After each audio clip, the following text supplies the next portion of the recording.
I'm Sue Hostetler. I'm the vice chair of the ranch, and I run the summer lecture series. And I just want to thank you all for coming today.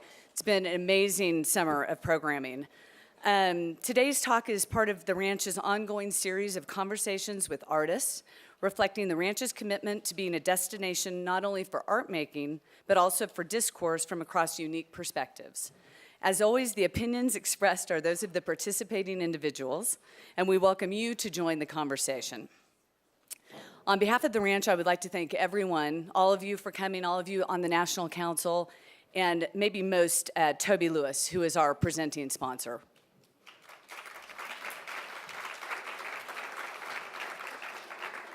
Before you leave the campus today, you might go up to the gallery. We have our annual auction this Saturday, and there's some amazing pieces for auction. So if you have any interest, stop by. Today in particular will be quite a treat as we have with us one of the foremost writers on the contemporary art world, Sarah Thornton, as well as two esteemed artists and a leading gallerist, all of whom will be introduced by Sarah. Before passing the microphone to Sarah, I would like to briefly list some of her accolades. She's written for me. She is so brilliant. She holds a doctorate degree in sociology. And the best is she was described by the Washington Post as the Jane Goodall of the art world. You probably know her books, the seminal work, 7 Days in the Art World, which is fabulous if you haven't read it, and also her latest book, 33 Artists in 3 Acts. They are both for sale outside, and she will sign them. Now please join me in welcoming Sarah Thornton, who will introduce the panelists in the talk today. Sisters on Top, Art World Professionals talk about Islam, immigration, and ingenuity. It's not on. Not on. Okay, hello, can you hear me? Excellent. Thank you so much, Sue, and thank you to Nancy and Ashley Toady for organizing this. And I'm only going to introduce the artists in brief, partly because this wonderfully professional organization has got really great long bios on the artists in their summer series brochure. But on my immediate left is Diana Al-Hadid, born in Aleppo, Syria, raised in Ohio, now lives in Brooklyn. She's won many awards and has had many solo shows, particularly in university museums, from the Hammer in UCLA all the way to NYU Abu Dhabi, with a lot of prestigious university museums in between. She's also in the collections of many museums. To her left is Huma Bhabha, who was born in Karachi, Pakistan, and moved to the USA to go to the Rhode Island School of Design. She now lives in Poughkeepsie, New York. She's also won many awards and prizes and had solo shows in many different American institutions, including PS1, MoMA PS1, and the Aspen Art Museum. She had one of the most notable rooms in Auqui and Wazor's Venice Biennale 2 years ago. She's also been in the Whitney Biennial, the Gwangju Biennial, and many international triennials. And then on her left is Leila Heller. Now, were you born in Tehran? Yes. And the last time you were in Iran was 1978?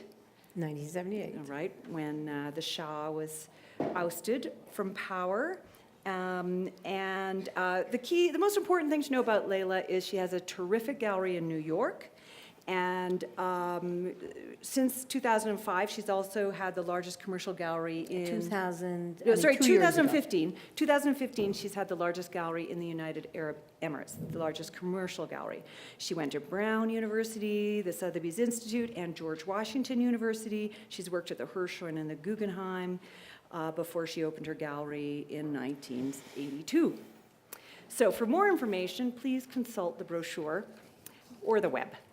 Let's see, Sisters on Top. I've been queried about the title of this panel, including a journalist in Abu Dhabi.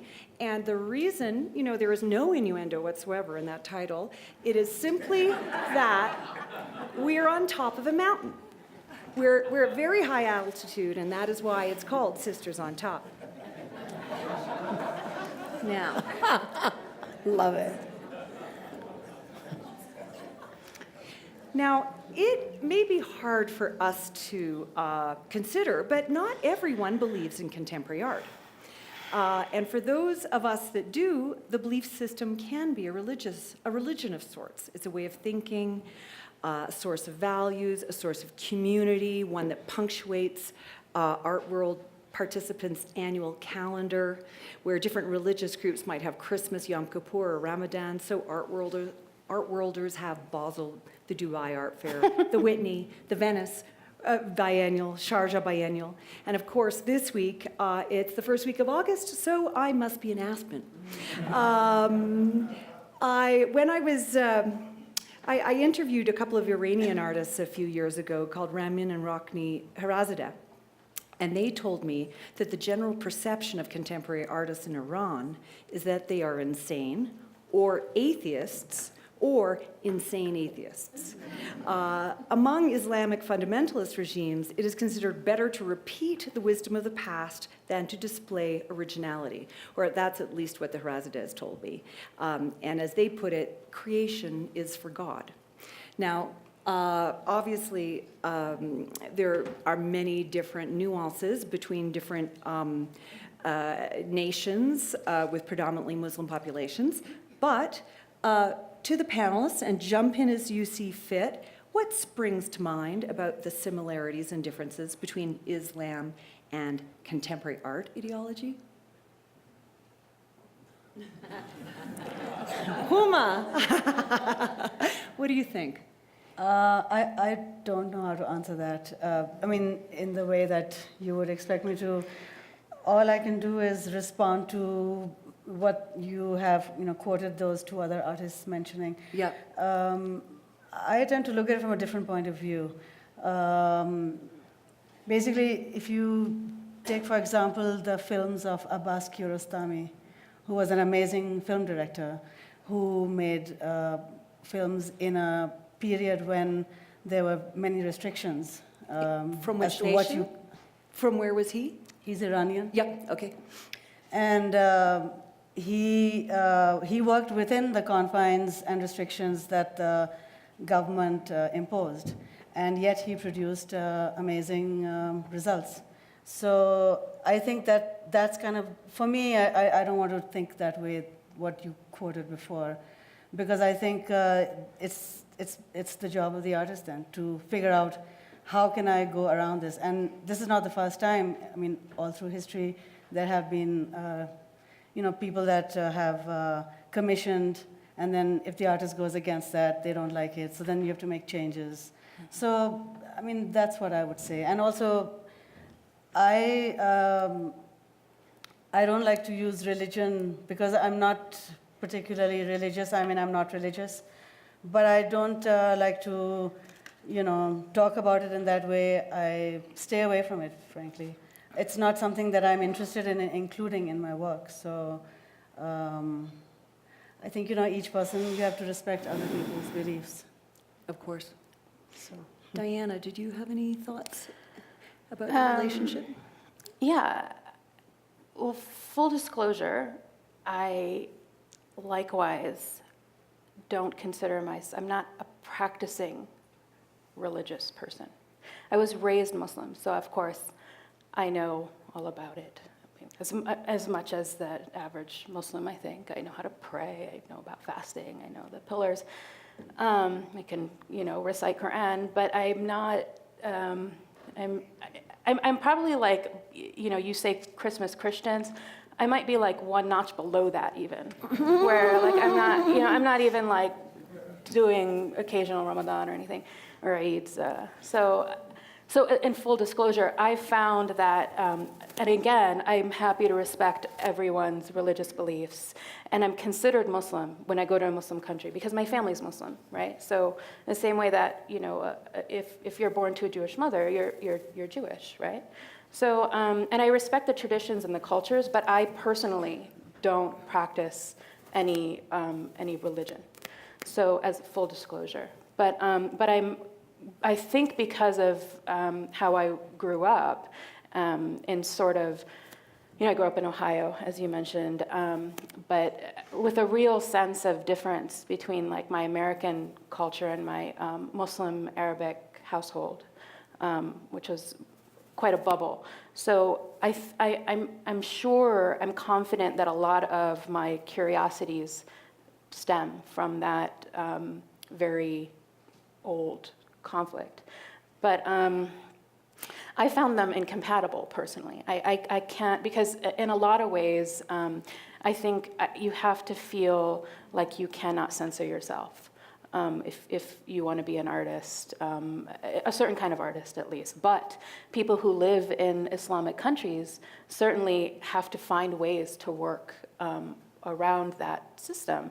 So who knows how they, are able to do it. And of course, a lot of times these restrictions and restraints produce good art, right? Like in the same way that other restrictions and restraints, like financial, economic, spatial, like all these other things in the world, sometimes make you very creative. So you have to dig a little deeper sometimes in looking at what appears to be kind of typical, like state-approved Islamic art, right? Maybe there's more going on. Can I just ask you a quick question about the work on the right called Spun of the Limits of My Lonely Walls? Now, this is an upside-down cathedral, and I'm wondering, Let's dig a little deeper on that. Would you ever do an upside-down mosque? I mean, I think that phase of my life has passed, but I didn't.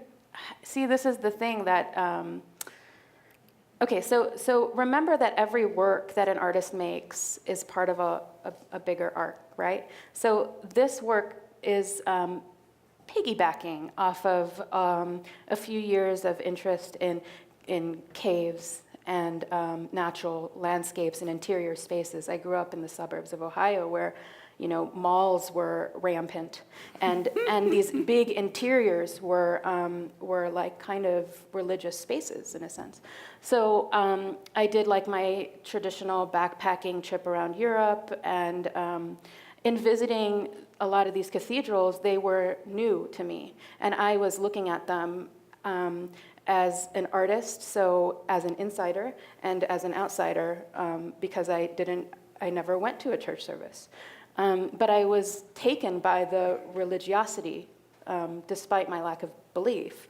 And I found that to be incredibly powerful, that any sacred space can sometimes impress upon you a sort of spirituality that you may not come with.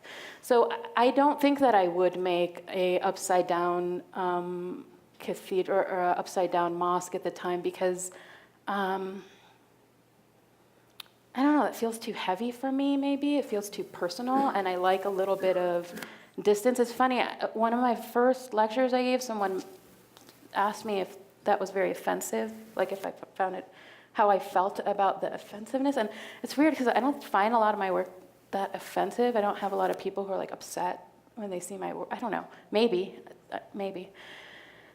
But I should say that actually this is a square plan. So this upside-down cathedral is not a cross, and I was not comfortable making a cross architectural form. Mm-hmm. So I had learned that there was a mosque in Spain that was kind of converted to a church, and I found that layering of traditions very interesting. And I should also point out that if I'm an equal opportunity offender, the top has impressions of the soles of their feet.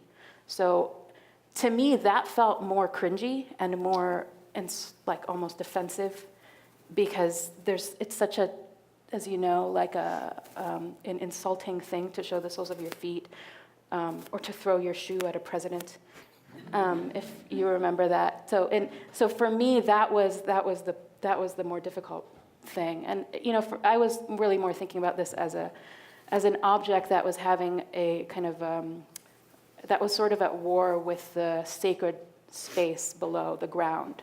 So turning it upside down for me wasn't a kind of, heavy metaphorical thing. It was like a structural thing, like a gravity thing. Mm-hmm.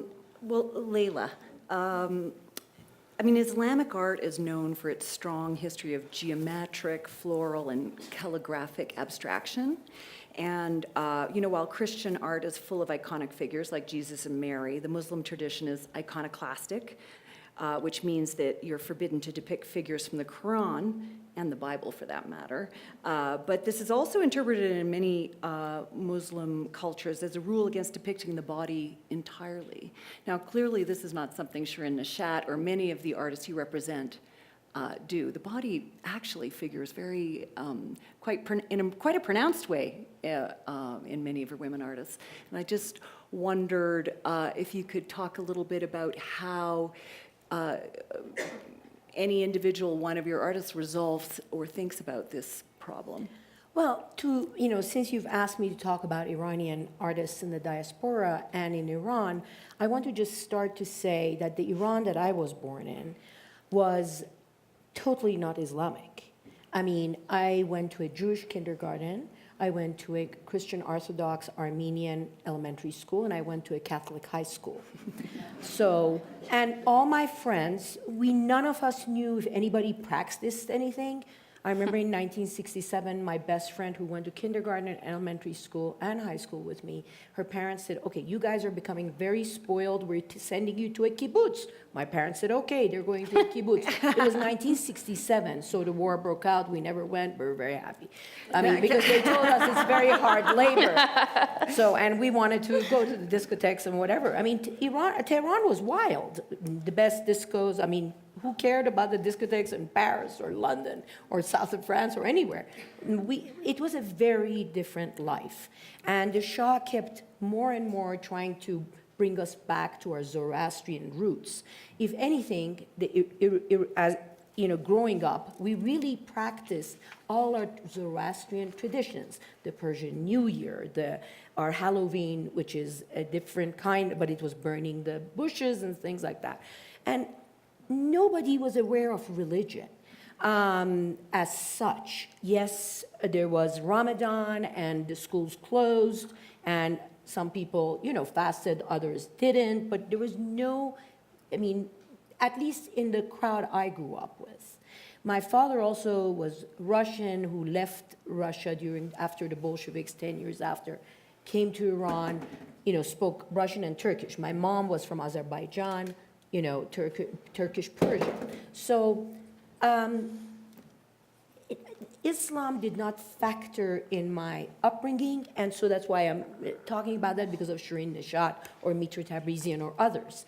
And so when Shirin went back to Iran after studying at Berkeley, she was shocked, chadors, everyone wearing these outfits. And so she started this Woman of Allah, which is the previous slide, in the 80s and 90s. And she showed, her first show was with Anina Nozay, then later with Barbara Gladstone. I show her in Dubai. And these were, because she was surprised, everything looked like a uniform. The body had disappeared. She looked at it in two ways. One was these women were wearing these black chadors and were holding guns, and they were with the military, trying to show that they're equal to men. So they felt being in this garb made them equal to men rather than being judged by their bodies and their sexuality. So, yet Shirin feels that actually made them more sexual, because you started thinking, what is underneath the body? And so it was a twofold, sort of meaning. Also, she started using the henna or the writing or the tattooing on her works by writing, and she used the first group of poems that she used were by Farul Faralzad, a very radical poet who during the Shah kept being warned to, a little, calm down and not be so active. But she was really talking so much sexuality. America those days would be too Puritan to endure that, sexuality that she talked about. I mean, the Iran that I grew up in is where Robert Wilson, who was not accepted in America, that's why he moved to Paris, because he felt Americans were too Puritan, did all the nude performances in Iran. So it was a very different place. And then, I went to university, and I was supposed to study economics at Brown. I suppose they go back, run one of, my father's bank or whatever, very much like that. And when I discovered this amazing teacher, Kermit Champa, who, was a specialist on Monet and on Mondrian, I absolutely was mesmerized. I switched my degree, and my father said, "What? You're so smart. Why would you want to go in arts?" My mother pushed me, though, and said, "Go and do what you want to do." That's one of the things we'll talk later, but I find Iranian or Middle Eastern mothers are very empowering and give you a lot of strength in. If you'd been a boy, would your father have put even more pressure on you to stick with economics? Yes, and not art. Yeah. So definitely. But my father was very open-minded. I mean, I shouldn't say that, but when I was 16, he said, "Okay, now we're going to go look at American colleges. Now, I want to tell you, just don't go and sleep around with people. It's a special thing. You've got to be very choosy." My mother had a heart attack. Why are you encouraging her? So, so it was not this Islamic. I have learned about Islam by being in Dubai in the last 12, 13 years. Yes. And I, have learned about the culture. I've learned about Ramadan. I learned about women. But I admire these women in the Middle East, especially in Dubai, in Qatar, in Bahrain. Especially in the art world. Every initiative in the arts in the UAE or around the Gulf is by, it's a women-driven thing. And that's very important. Like in Dubai, in Dubai it's Sheikh Manal, in Abu Dhabi it's Sheikh Salama, in Bahrain it's Sheikh Hamay, in Sheikh Mayasa, All the whatever. princesses. So no, that's where it starts. Yeah. They give the funding. They send their students to RISD free. They send them to Yale for free. They do all of that to women artists to learn to, and also curatorial studies that they very much back in a big way. All the gallerists are women. A lot of the artists are women. I feel very empowered more in Dubai as a woman than I do in New York. I really mean it, as a gallerist. Not in other ways, but as a gallerist, I feel It's very much considered a woman's world, isn't it? It The is. art world, and the men absent themselves to a large extent. A lot of the receptions are women only, and it has to do with the segregation of the culture there. When I was last in the Emirates, I interviewed a handful of Emirati women artists, all of whom wore an abaya, or the veil, as we say in America, and they said it was, they'd been encouraged to become artists. But their brothers weren't really allowed to be artists. They had to be architects if they were so inclined. Tell me, Huma and Diana, how, did you have pressures or encouragement with regard to becoming an artist that you felt were gendered in any way? I'd just like to point out, when you're talking about the United Arab Emirates, which does not have a very long history, and you're talking about Arab countries, which are the newer ones, they are much more conservative and actually control their population very strongly. I come from I'm not Middle Eastern, I'm from the Indian subcontinent, and you're from Iraq. These are older, and you're from Iran, which is From Syria. they're all like ancient cultures. So that kind of conservatism never existed. Whether it be, usually you find conservatism, as in here too, in the middle class. They are the most conservative always. And the poor people are not, and the super rich are not, that's the difference. So I just wanted to make clear that, when you talk about the Muslim world, it's like a, Very, there's very. Indonesia, there's Bangladesh, there's all these other places, plus where the three of us come from. So we don't come from that culture, which is actually where you, in Pakistan, you don't have to wear anything. You can go as you like. Obviously, in these cultures, it's never been sort of encouraged that, you show too much skin, because obviously it's not good, if something happens to you. So, and what you mentioned before, that, the seduction of being covered is far more sexy than, basically exposing yourself completely. That's how I've heard about it. And so I just wanted to point that out, that, not all of the Muslim world is like Saudi Arabia, which is a place where they suppress everybody, whether it be man, woman, But can I ask, because your work on the right, and you've made a lot of totems of this kind. This one happens to be in bronze. One might have seen ones in cork or other materials. The gender figures very highly in their content. Could you tell us a little bit about your representation of gender in these works? Well, most of my figures are hermaphrodites, because that's what I have always been interested in. And in my culture, the hermaphrodite goes back thousands of years. So there used to be harems, which were where the women, lived separately, and the eunuchs protected them. So, and then I remember growing up right near my house. There was a Pathan community. The Pathans are from the north of Pakistan, and they usually, during their weddings and things, there's segregation. I was never brought up like that. But so we used to climb up on the wall when they used to have their wedding celebrations. So the men would be outside, and there'd be music, and they'd be dancing, because the men dance this beautiful dance. And then they would be, transvestites, because the women are not allowed to join the men. So it was very common, so to see that. And if you drive around Karachi, if you stop at a traffic light, the transvestite will come up to you, pretty ugly, but to beg for money, But there's a whole community of it, so of them.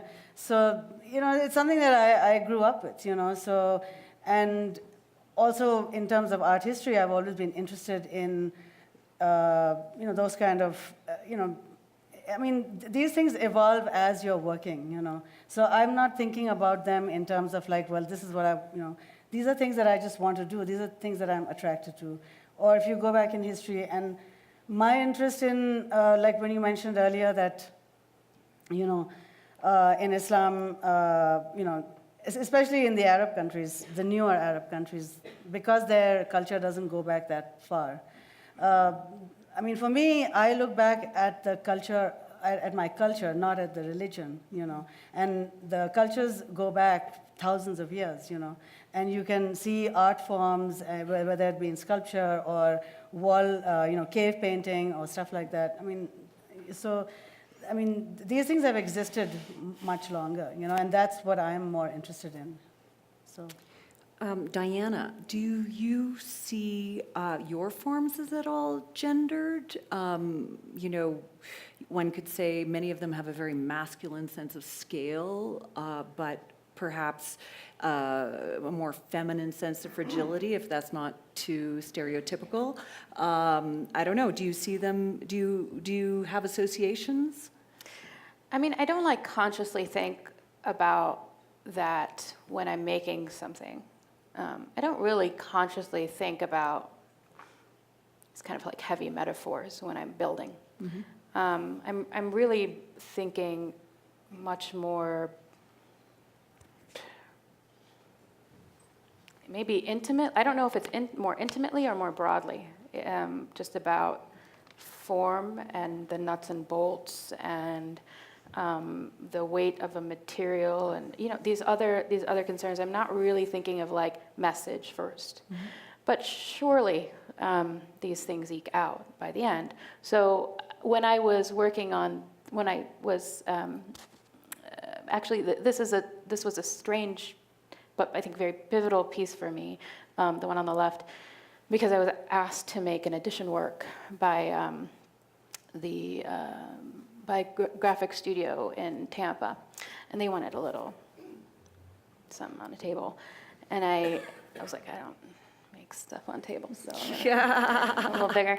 So I kind of talked them into, and it was a bronze. So I'd worked with wax, and never with bronze, as you need your own, foundry. So I thought, well, I can figure something out. But then now I started to kind of have to be confronted with like the longer history of bronze sculpture, monumental sculpture, statuaries, and things on pedestals. And I went to school in Richmond, so there are a lot of these big bronze equestrian sculptures everywhere. And anyway, so when I was thinking about kind of monumentality and scale, and like I had this problem because my work is intimate, it's small when you zoom in, but it's big when you see it in the room. But I work in a kind of a small, built-up way. So this was like a real change for me. I also don't really work with pedestals, as you saw on the first the cathedral piece. But I'm conscious of the floor. So this was like a way to kind of make a bigger leap or to rethink the use of the material. So I was thinking about kind of, it didn't seem like a big deal to use a woman's body because that's not my body, but I am a woman, so I felt like I could, without problem, use it. So, but I also was kind of thinking about like making this pedestal that looks like it's intended for a standing monumental form, but to have the form kind of be relaxed, maybe too relaxed, and sort of conform to the pedestal. And because I specialize in dumb questions, can I ask, why is she headless? Because I'm superstitious. I don't know, my Muslim background. No, I don't know. Ooh, tell us more. Ooh, topical. I think in large part because I wasn't looking for like a way to identify the figure. I was really thinking of it as like a landscape, like it went from vertical to horizontal, and thinking about kind of the geometry of the body and the way that the body would sit over, like a kind of soft, contoured, amorphous form, registering against a grid, like a solid mass. So these were the things that I was trying to reconcile, and I didn't really want to introduce like racial features or different, some kind of identifying thing. So that wasn't what was interesting to me. Mm-hmm. And I'm a little bit superstitious, probably. Could you explain superstition? I'm sure it's in there, probably. I don't know. Could you just articulate the superstition? Like you're not so. I don't know. Yeah, I don't know. It's so much part of our culture. It is so much part of our culture. But not the religion. It's not a religion. Religion does not believe in any mumbo jumbo. Yeah, but It's just our it's cultures the culture, are very yes. superstitious. Well, yeah, it is. But like when I was, Could you 13, articulate for us what exactly the superstition is? I don't know, like being, making these. It's like iconoclastic, sort of. Is it I don't something know. like You're Nazar? afraid that it's gonna come to life. Yeah. Yeah. I don't believe it. No, I don't believe it. Interesting. But I had a very, but no, I mean, my experience of Islam growing up in Ohio was, some of my mom's more like religious friends saw me like doing little portraitures and stuff when I was 13, and they're like, that's haram. You're not supposed to like represent the human form because that's more about living forms, Abstraction was fine, but I mean, I didn't pay attention to it, and I think they were kind of, just there's a lot of different thoughts on it. Mm-hmm. So, excellent. Thank you so much for indulging me. Let's see. All four of us are immigrants. I'm British and Canadian. And I actually often relish my sense of estrangement. And when art students kind of ask me at the end of their BAs what they should do next, I often tell them to move abroad, to deep dive into a foreign country and get outside the box of their own culture. And I think a lot of artists with international reputations have actually spent long periods of time betwixt and between cultures. Of course, immigration can be a very brutal experience.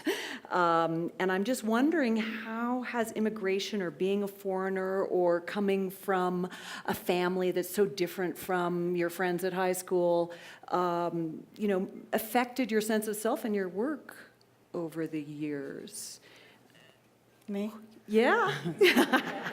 Well, I She always came looks here, like I'm torturing her. I came here, I didn't immigrate in that sense. My family stayed in Pakistan.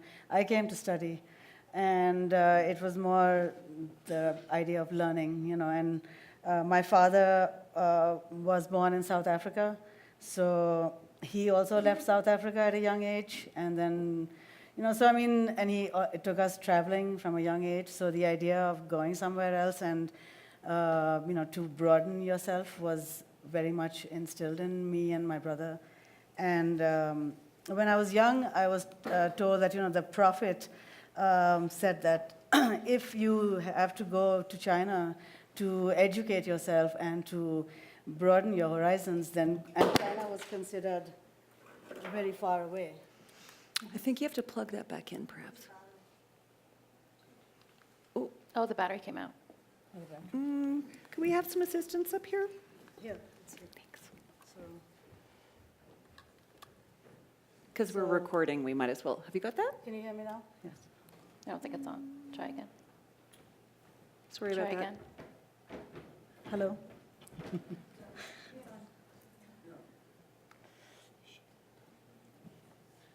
Speak. Okay, so when I was young, I was told that that's what the Prophet had, one of his sayings, which is called hadith, is that if you have to go till China, because obviously from Arabia to go to China in that time was considered like so that's what he said. It's like travel as far as you have to get your life's learning experience. So. I was very excited about, leaving home just like everybody is to go and study somewhere else, and especially art, and just focus on that. So.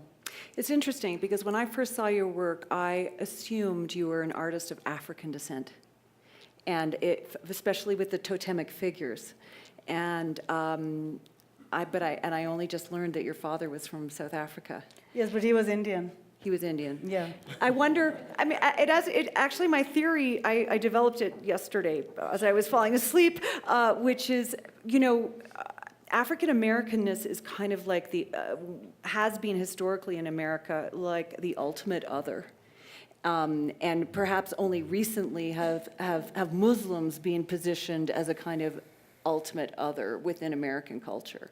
And I wondered if there wasn't a sense of identification with the kind of some of the aesthetic forms coming out of that culture rather than Indian or Pakistani culture. No, I look at all kinds of sculpture.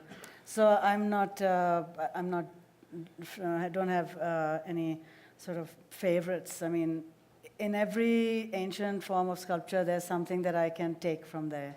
And that's what I do. So with African sculpture, I remember seeing a show at the old New Museum in the 90s when it was on Broadway.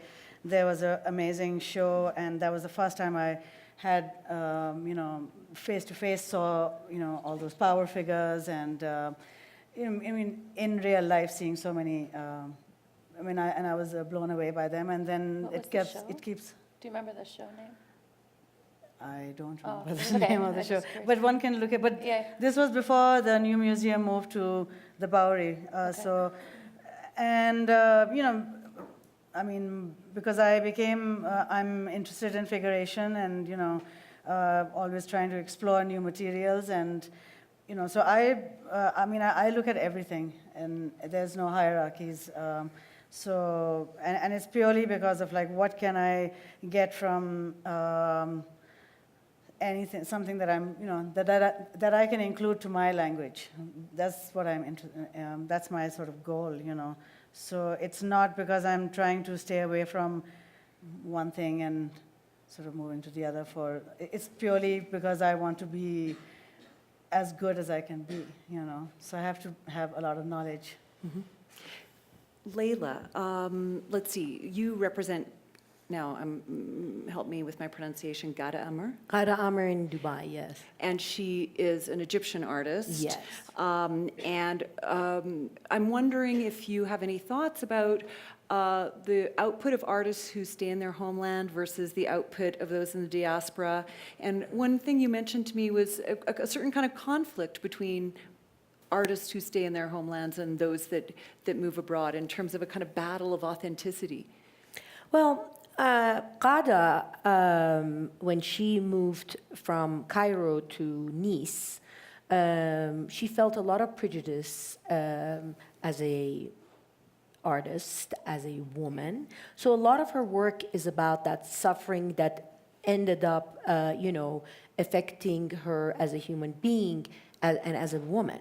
So she basically, started, mostly her work is about sexuality of a woman. And she's very much a feminist, and she's very outspoken. And she was very funny when I said, okay, Ghada, we're going to do this show in Dubai. I said, I really would like to do it, but I'm not going to change my art. And I said, well, no, nobody's asking you that. But then what are you going to do about my vaginas and my, breasts and everything is in my sculptures and paintings and ceramics? And I said, you just do whatever you're doing. No changes. She said, what if they confiscate them? I said, that has changed. Because yes, indeed, the first few Art Dubais we did, There was censorship. there was censorship. But And then we often all around protested. flags, strangely. It was kind of around politics more than gender. No, gender. I gender. remember once was very funny because I remember the gallery next to me was Ayam Gallery, and they had these huge, huge sculptures of Nadim Karam, a Lebanese artist, and it showed clearly the vagina and the penis. So it was a man and a woman, Adam and Eve. That was the title of the work. And before the fair started, and that was the main thing in their booth. I saw them on trolleys and being pushed by 20 men away. And I went to, the owner of the gallery, said, what's going on? I said, well, they put a no on it. Later, I found out that Sheikh Mohammed bought them. But and that's the ruler of Dubai. But, I mean, But what you an irony. couldn't show them at the fair, only in show the it at the fair. privacy of his own home. In my own booth the same year. Then they came and I said, where is this one painting? There was 3 paintings. I'd given a little tiny room within my booth to this Turkish artist whose the women were in either their breasts were showing or bikinis. And, like swinging from trees and this and that. So, and there was stitching in the work. And so that she wanted to bring attention to the traditional Turkish stitching, rug making, tapestries, all that. But then she also, Turkey was so open before Erdogan. And Bodrum and all the coast, you saw topless women, you saw everything. So she sort of wanted to bring that attention that there is a little bit of an Islamic trend starting.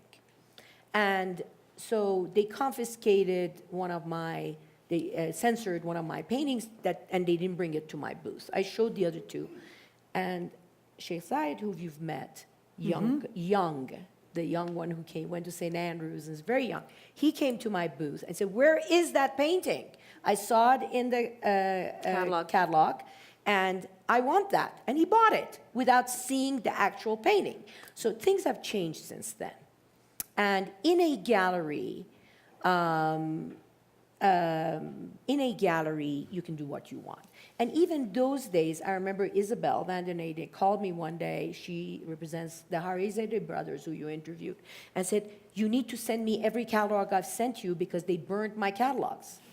So That has changed completely, and it's wonderful to see this change going towards more and more, And for me, I must say, I mean, as a woman, as an Iranian Persian woman in America, I suffered a lot of prejudice when the revolution happened.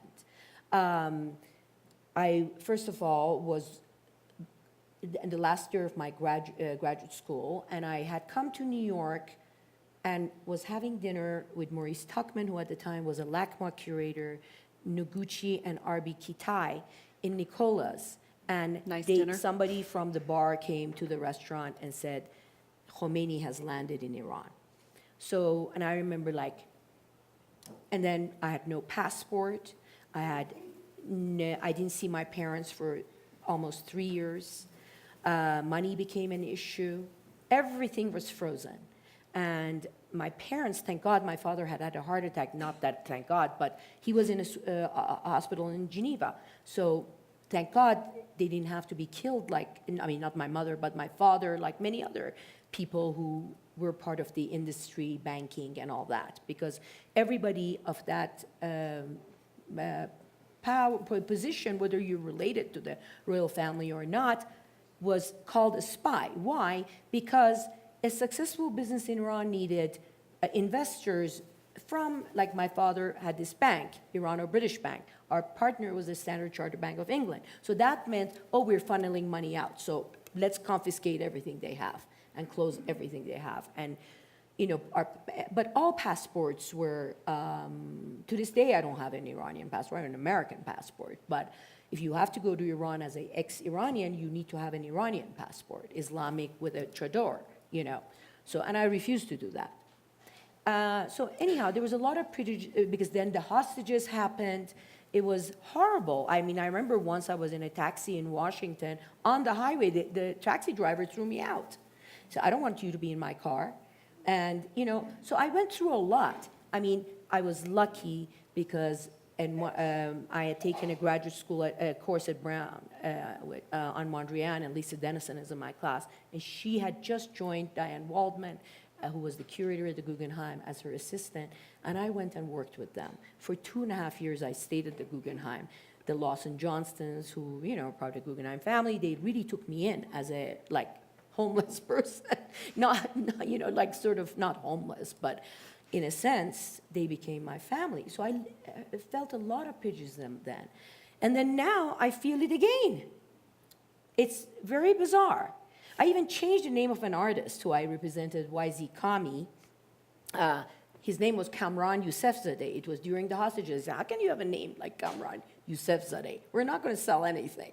So I changed his name to the initials of his last name, YZ Kami. It's stuck on him. He's with Gagosian now in New York and Just like Cary Grant, I show him in Dubai. But it's need a like stage you name. had to. It was, at the beginning, I was very proud of my heritage, and I talked about it, and then I got a lot of prejudice against me.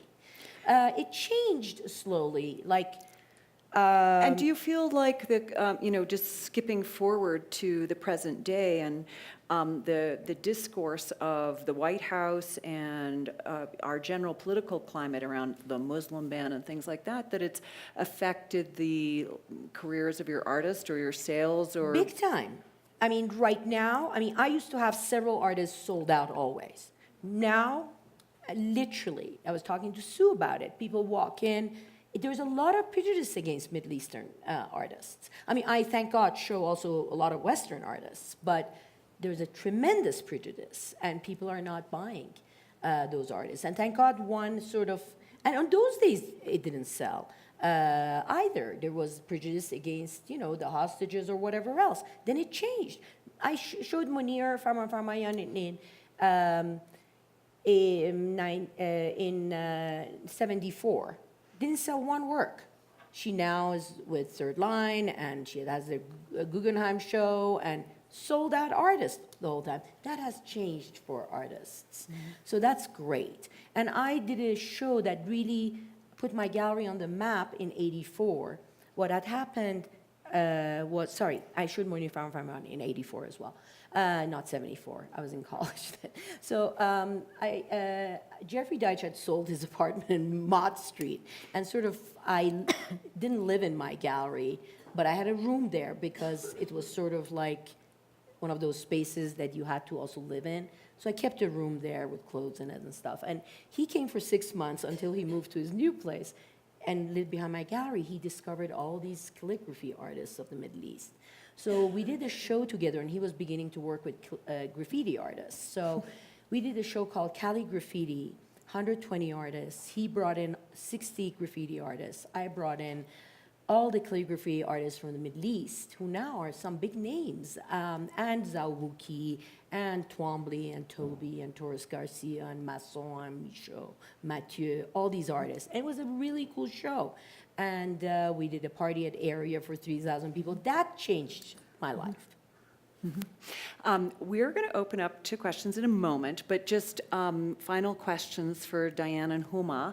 How have you experienced the past 7-8 months, the discourse, the political discourse in America right now? How has it affected your mission in the studio, or or your perception of other people's work?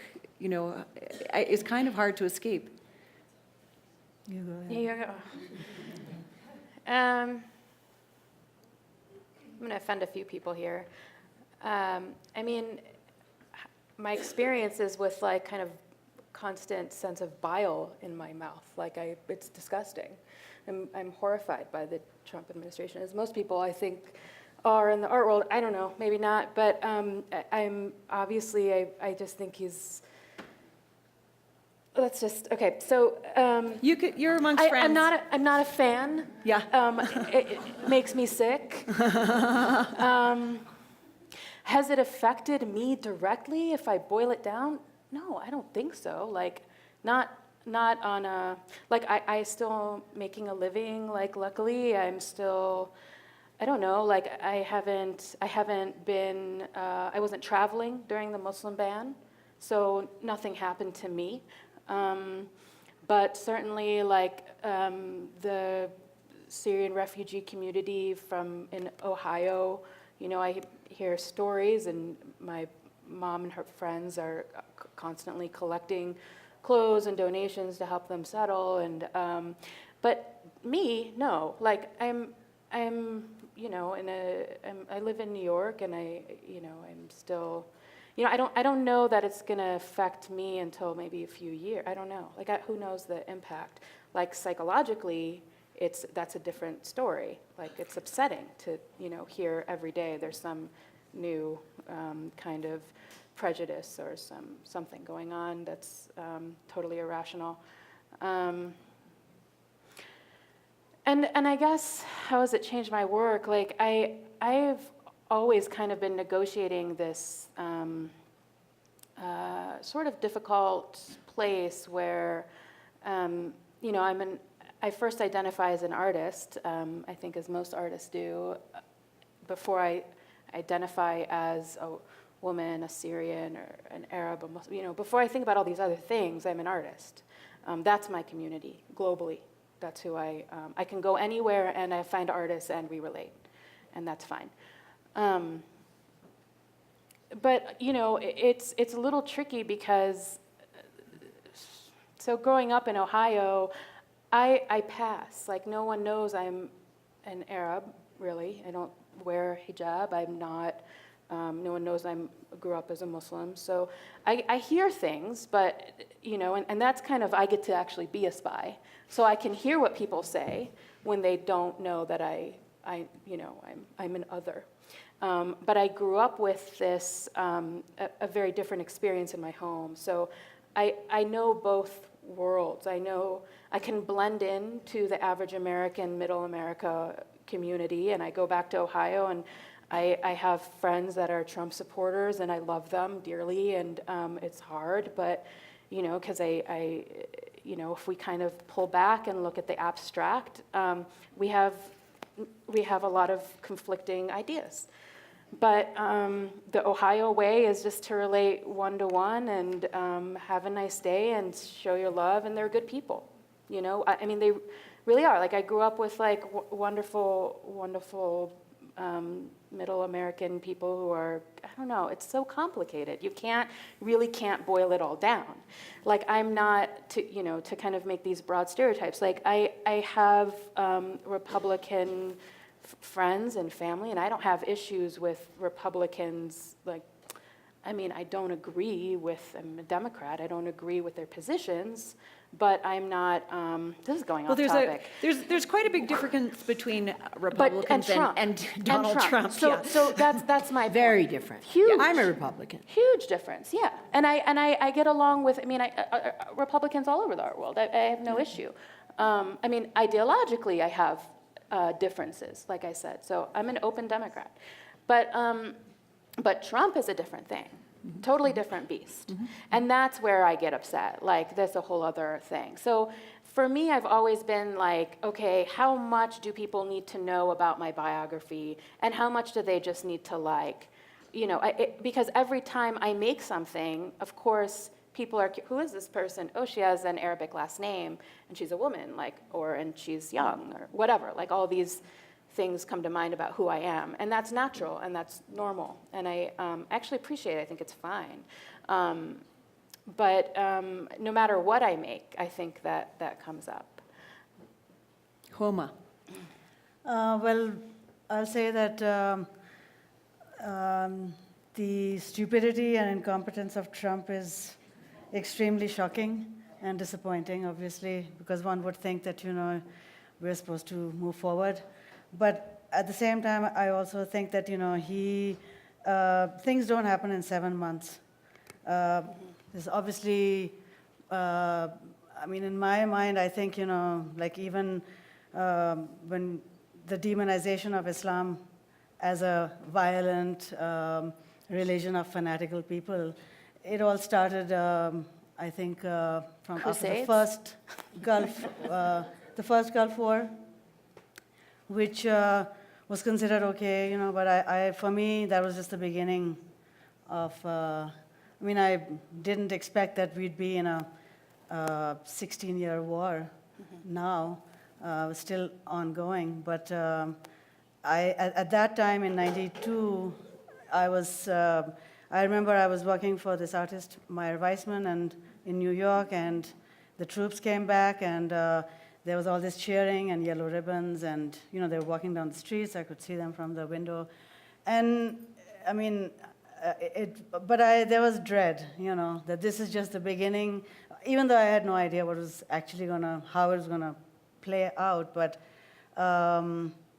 I think just because I come from a place when the Russians invaded Afghanistan, which is a neighbor of Pakistan. We got 3 million refugees. And the climate of Pakistan completely changed because the Americans came in because they also wanted to make sure that they have their presence. So, I think these things are more complicated. He's like bringing out all the bad traits that I don't think any culture or any country would want to, have those qualities be out in the front, and all these, all the stuff that you think you've sort of gone beyond, but then suddenly it's like, no, we'll just shut everything down, and in the end, it's not going to be helpful because, I don't think it's because, he's not really doing anything in terms of increasing anything locally. So it's more of a personal gain, but we'll see what happens. But, I think cultures build upon other cultures, and especially coming from an older place, it's like, places are destroyed, and then civilizations are destroyed, and then the next one comes along, builds right on top of that, and then, so they take from other things. So, and, personally, I don't think it has affected me. I live in Trump country, upstate New York, and he even came to Poughkeepsie, which was, to his benefit, because he made the rounds. And, but, Yeah, I mean, these kind of things, these have to do with foreign policy, which is a whole other discussion. So, It is, but at the same time, yes. I mean, for instance, a reason why I became a Republican at the time was because Carter, who had no international knowledge of, the knowledge of international diplomacy, made a wrong bet on Iran in a sense, and that's what really did change the dynamics of the region. So as you said, the Russians came to Afghanistan. They would have never dared had the Iran, who had American bases in Iran, that would have never happened. Israel and Iran had the biggest trade together, so that disappeared. So much happened, and Saudi became stronger. And why, when 9/11, 14 of the terrorists were Saudis, 2 were Emiratis. None were Iranian, Syrian, Afghani, Libyan, Iraqi. Afghani, Pakistani, none of them from nowhere else. None of these countries have ever given terrorists. It's always Pakistanis, Saudis who finance this whole thing. And the whole deal with Trump is money, it's oil, it's a trade. So it has nothing to do with religion in a sense, as they say. It has to do with oil. It's always been oil, and arms. and arms. It's all about that at the end of the day. And the region has become a mess and chaos, and suddenly, and also the lack of knowledge. If you read Le Monde, or if you listen to the French TV or even English TV, you hear another version than what you hear in America, because at the end, it's everybody in America thinks we're terrorists, like literally. So I send an e-blast about a Middle Eastern artist, Arab or Iranian or wherever they're from, Pakistani. I do represent 3 artists from Pakistan, and people write me. These are friends of mine. They've gone to Princeton, Harvard, you name it, and they write me, "Why are you showing terrorist art?" I mean, so it's what we're fed by the media and all that. So I want to say, too, I feel like this was a complicated panel. Very, and I'm grateful for you all talking about very difficult subjects that are close to your heart.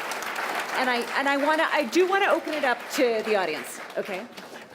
So, show of hands, we have 2 mics we'd like to record because for posterity.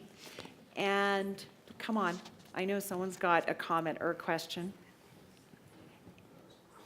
Thank you. Yeah, first, I would like 2 questions, really. Well, 3. I don't understand why anybody thinks Leila isn't an American. She looks perfectly American to me. But mainly, I don't know if you're all citizens of this country, and if you are, how being an American and selling mainly, I think, or appealing mainly maybe to American audiences has affected what you plan to make and actually how it comes out. Yeah, who would like to take that question? I mean, I don't believe in nationalism, and I'm just an artist, and artists go to different places so where they have the best company so that they can make the best work, and so I don't think about those things when I'm making my work, and I think, most of the time I'm just sort of, making sculpture. I'm not a political artist, so things sometimes come out looking a certain way, and that's just because I'm aware of what's going on, but it's not, I'm not working on certain issues intentionally. I don't want to, that's not what I do. I feel that I want to bring awareness to my fellow countrymen in Iran. I do a lot of fundraisers for Senator Schumer, Carolyn Maloney. I'm a New Yorker, obviously, that's why. And others even Senator Flake, who now from Arizona, who is a Republican but so against this government. I've also done something for him, for Senator Gillibrand. So, and the reason why I do that, I'm not a political person either, but I do it to bring awareness. And and have a voice in Congress.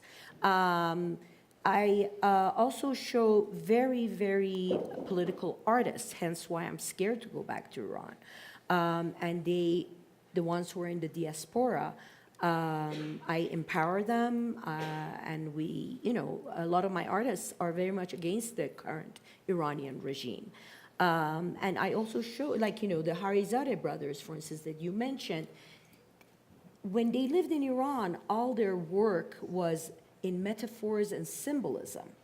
Whereas now that they live in Dubai, they can openly express their, they did the same thing, but in metaphors and symbolism. Like, for instance, I went to an opening at the Thaddeus Ropac Gallery, and they had a show. And I said to Ramin, what is this Indian headdress on this character? Why an Indian headdress? It's really the empress with her crown, except I can't show her like that in Iran. And actually, they were Because the Shah's wife often wears a or did in ceremonial things, Yep. yes. So, but Shoja, Azari Shirin Nishat's husband, who's and Shirin is Shoja, very outspoken. I show these artists. And so that's how I, as an American, try to, make a dent if I can.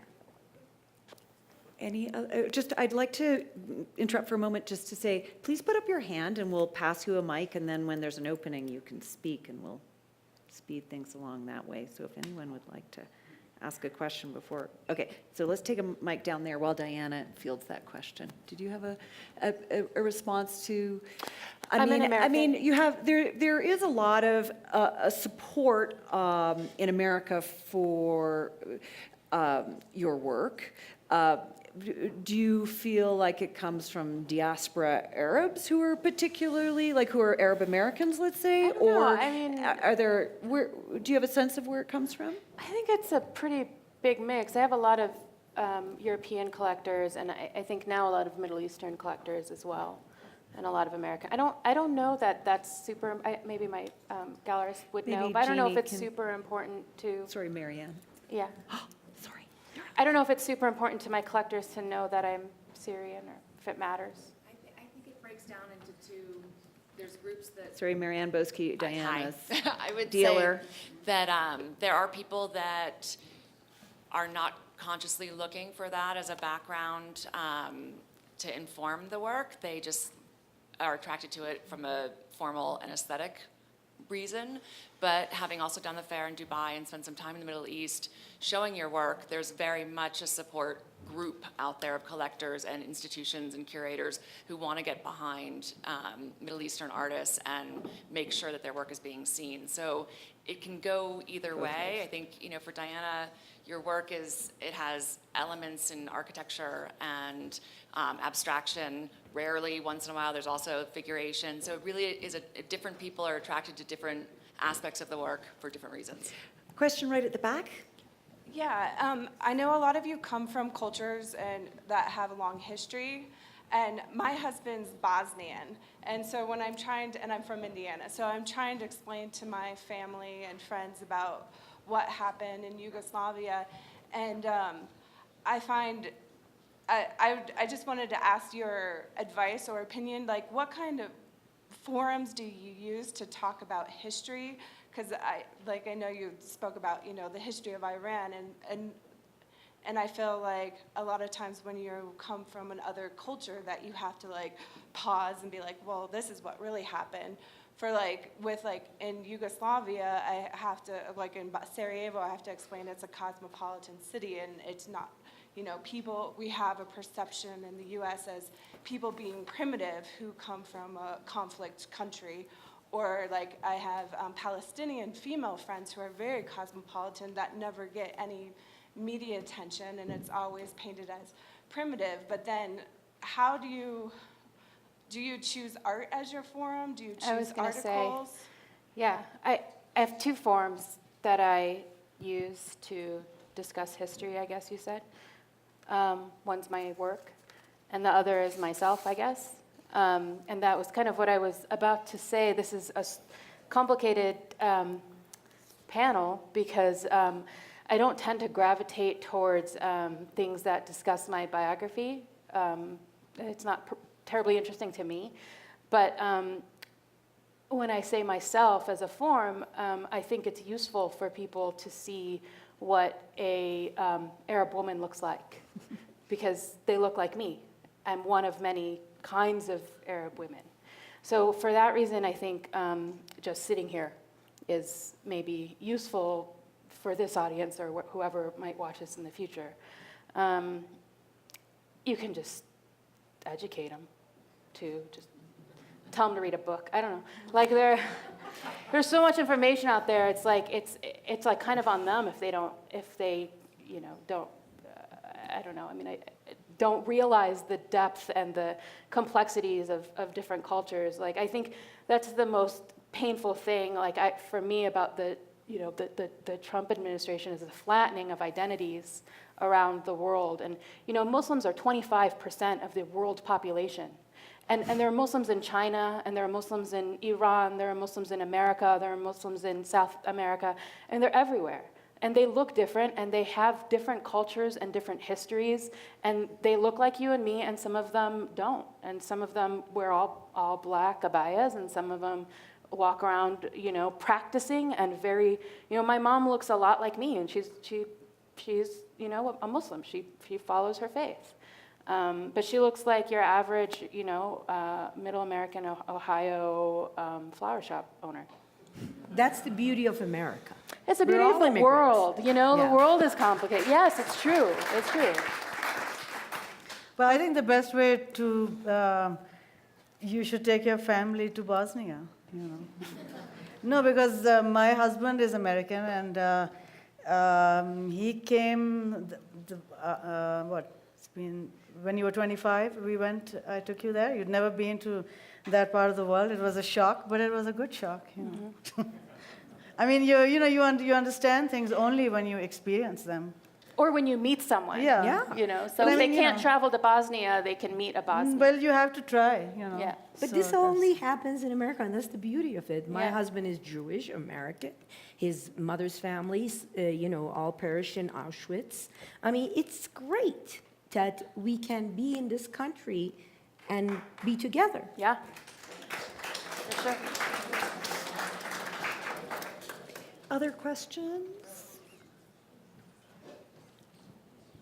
Hi, and thanks for being here today. I have a quick question, I think, for Huma, if I'm pronouncing that right. I'm curious as to how large your totem pole sculptures are, and if you know how large they're going to be before you begin. Well, I have to prepare the column, before I carve them, so I have to make that decision. So they are between 6 and, usually around 6 feet, 72, 74 inches. And then the larger ones go up to 8 feet tall. Yeah. And they, are about, they could be 18 inches square or 24 inches, A question right in the front row here. Hi, thank you. I was just in Burlington, Vermont, where you have an exhibition up, and I was thinking as I was in the space at the Burlington Center for the Arts about the audience having no clue about you. There's a small bio, but they were engaging with your work on an aesthetic and emotional level, and it was how I really reeled them amazing. It is. It was amazing. So I Thank just you. want to congratulate you for that. It was really interesting. Thank you. Other questions? One more? Well, I have one, if no one else has one. I mean, one of the things that I felt in interviewing artists in the Middle East, and especially at Art Dubai or Sharjah Biennial, where you have this huge gathering of artists from kind of many different cultures who tend to have in common the fact that they're of Muslim descent or come from predominantly Muslim countries. And one thing I found is that there is a much greater tendency to have political readings of the work and to politicize the work than there is in America. So just going back to a slide back here, like someone like Etel Adnan, who's a Lebanese artist, the abstract painting on the right, you would think, oh, well, what's political about that? But when you think about the kind of contestation around land in Lebanon, throughout the period of her working life, there are many who would give a very political reading to her painting. And I think looking at work through a political filter seems actually much more common almost anywhere outside of America than in America. And there's a kind of very strong rule around like sticking to the form and just discussing the form. And even if there's a kind of subliminal political content that works into the work, even artists kind of repress it, or if they acknowledge it, they don't necessarily want to talk about it in public. I was wondering if any of you had thoughts on that. I mean, it just depends on where you're from, right? And what your experience, I don't know. It's all personal. I mean, is that right? Did it take her 50 years to make that? Sorry, no, it didn't take her 50 years to do that. That is from a series of paintings done between 1959 and 2010. And unfortunately, I couldn't find the exact date of the painting. But she worked in that format of these small abstracted landscapes. I mean, she was very much a colorist, and she did that series of paintings for that many years. So my apologies, I couldn't find the exact date of the work. Sorry, that's all I could think about. Well, to the left of that sorry, work yeah. was Shiva Ahmadi. This work is in the Museum of Contemporary Art in Los Angeles. She also won the Pollock Krasner Prize, and she's in 18 other American museums. But if you look at it at first hand, you look beautiful, Persian miniature, how beautiful it is. If you really go and look in the details, you see the mosque, the ruler, which is a mullah with his turban, and blood everywhere, and the nuclear plants in the background, and the mosques that are becoming a front for nuclear plants and what's going on supposedly in Iran. So there's so much political content in this work. And a lot of blood. I mean, I remember in Art Dubai, people would come by, this is beautiful. I wish artists would paint more like this and not be so political. But there were bullet holes in the oil barrel with blood dripping out. They wouldn't see that. Or, they would look at this and they thought it was beautiful, how wonderful. But there's so much violence and terror behind the work. And she was so traumatized by the Iran-Iraq war, so... I also think even when you say you're not a political artist, I think you mean you're not kind of coming forward with a, predetermined political message. But I think really all art is political. Like everything you do, every choice you make is political. I think everyone knows that or can understand that maybe. But the degree to which you want to kind of look through whatever that lens is probably based on your experience as a viewer. So, it's going to vary, I guess. Any last words from you, Huma? I think that, the fact that we have Trump as a president, it definitely has changed things in terms of people have sort of woken up a little bit. And to the reality of him being around for 4 years. But I think that previously it wasn't so much like that. There's a lot more people speaking out, and I think even with the healthcare bill, who was going to their town hall meetings before, and all this stuff is happening. So a general politicization of American culture. Exactly, which is what you started the question with, that why is it not, but I think the younger generation obviously realizes that their futures are dependent on becoming more aware of what is happening around them, because it's not so, things are not going to be good, but they can change if it starts at the grassroots level. So. Mm-hmm. Well, I want to just finish with a tiny funny anecdote, which has nothing to do with our talk. But since it happened in Aspen in 1979, I thought I would share it with you. So I was skiing, down. It was the last run. I stopped in for a hot chocolate, and there was a guy sitting there having his hot chocolate alone. He sort of came and said, "May I talk to you?" And I said, "Sure, no problem." And he said, we started talking. "Where are you from?" "I'm Persian originally, and now I'm, this revolution has happened." Da, da, da. So then he said, "Well, can we have drinks tonight together?" I had a boyfriend in New York, so I said, "No, thank you, but thank you. See you later." Skied down the mountain. So 2 days later, I'm skiing down, and this guy, who I didn't know who he was at the beginning, but he started waving to me and saying, "Khomeini." He probably forgot my name, Leila. "Khomeini, hi. When are you going to have drinks with me?" And I literally went home. I was staying with a friend. I went under my covers. I cried so much. I said, "Is this going to be my future? Khomeini, person who ruined my life?" And then 2 nights later, I met him. It was Arnold Schwarzenegger. It's a great story.